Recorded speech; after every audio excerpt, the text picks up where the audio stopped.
Hello বন্ধুরা, কি খবর? কেমন আছেন আপনারা সবাই? তো আজকে আমার পাখির বয়স 27 দিন। তো 27 দিনে আজ অবধি পাখি ভালো আছে, সাউন্ড নেই। কারণ অনেক ম্যানেজমেন্ট ঠিক রেখেছি, তার জন্যেই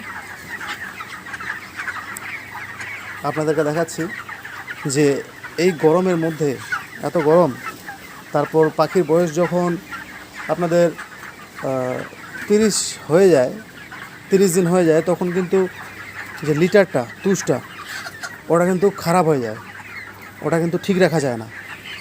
আর তখন 30 দিন যখন বয়স হয়ে যায়, তখন যদি লিটারটা ঠিক না রাখা হয়, এতে কিন্তু পাখি খারাপ হয়ে যায়, ওজন কিন্তু দেয় না। তারপরে এফসিআর হাই হতে থাকে, তখন লাস্টে রেজাল্ট খারাপ হয়ে টাকা পয়সা পাওয়া যায় না। তো 30 দিন পরও কীভাবে আমরা লিটারটাকে ভালো রাখবো সেটা নিয়ে আপনাদেরকে বলতে চাই। যে দেখুন, দেখাচ্ছি আপনাদেরকে। একটা কথা আপনাদেরকে বলি যে এই যে দেখতে পাচ্ছেন চুন, কিন্তু এটা চুনটা এইভাবে ডাস্ট করার জন্য রেখে দিয়েছি মাটিতে, ডাস্ট হয়ে গেছে পুরো।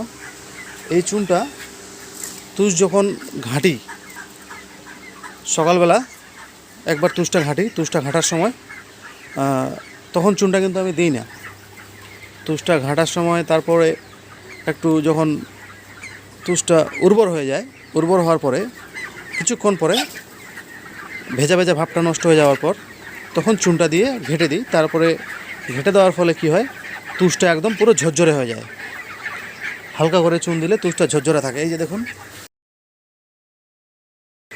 লিটারটা, আপনারা দেখুন কত সুন্দর হয়ে আছে, কোনো চাপ বাঁধেনি, একদম ক্লিয়ার, কোনো সমস্যা নেই।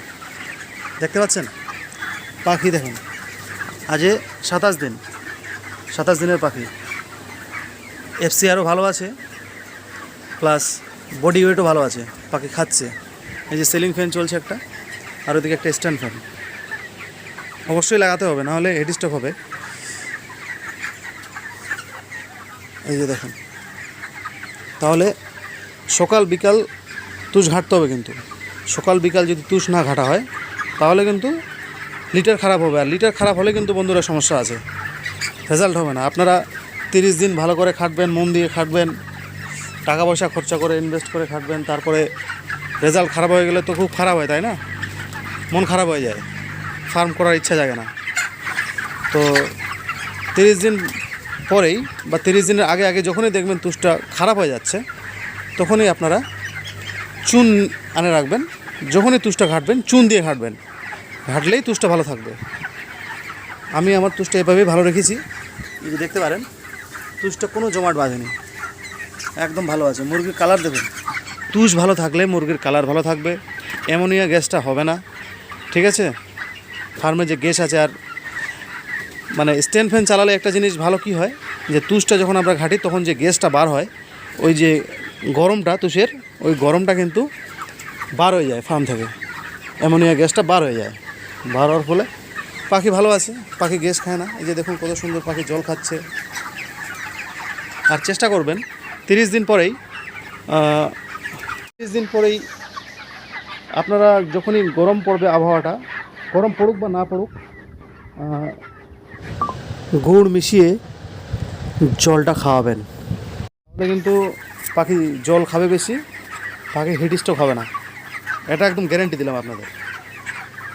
আমি 4 বছর ধরে ফার্ম করছি, আমার 4 বছরের এক্সপিরিয়েন্স আপনাদেরকে আমি বলছি।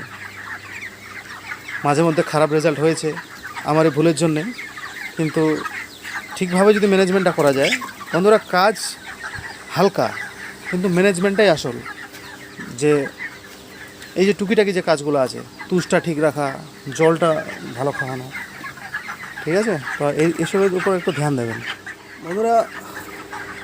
একটা কথা আপনাদের বলি যে গরমের সময় ভিটামিন থেকে যতটা দূরে থাকতে পারেন ততটাই ভালো। কিন্তু আপনারা ভাববেন যে বডি ওয়েট কম আছে, তো ভিটামিন খাওয়ায় বডি ওয়েটটা বাড়াবো, তো এই গরমে কিন্তু ভিটামিন চলবে না। ভিটামিন চালালে কিন্তু সমস্যা আছে, পাখি হেড স্ট্রোকের চান্সটা একদম বেড়ে যায় অনেকটা। ভিটামিন তখনই খাওয়ানো উচিত যখনই আবহাওয়াটা ঠান্ডা থাকবে। আর একটা কথা বলি যে এই গরমে সবথেকে সিম্পল একটাই উপায় আছে, যে ভ্যাকসিনগুলো ঠিকঠাক করবেন, তারপর খাবারটা এবং জলটা ফ্রেশ খাওয়াবেন। জলটা সবসময় ফ্রেশ খাওয়াবেন, আর জল যাতে পাখি বেশি খায় ওটার দিকে একটু ধ্যান রাখবেন, তাহলেই হচ্ছে আপনাদের পাখি ভালো রেজাল্ট হবে। তো এই সব জিনিস একটু মাথায় রাখবেন, দেখবেন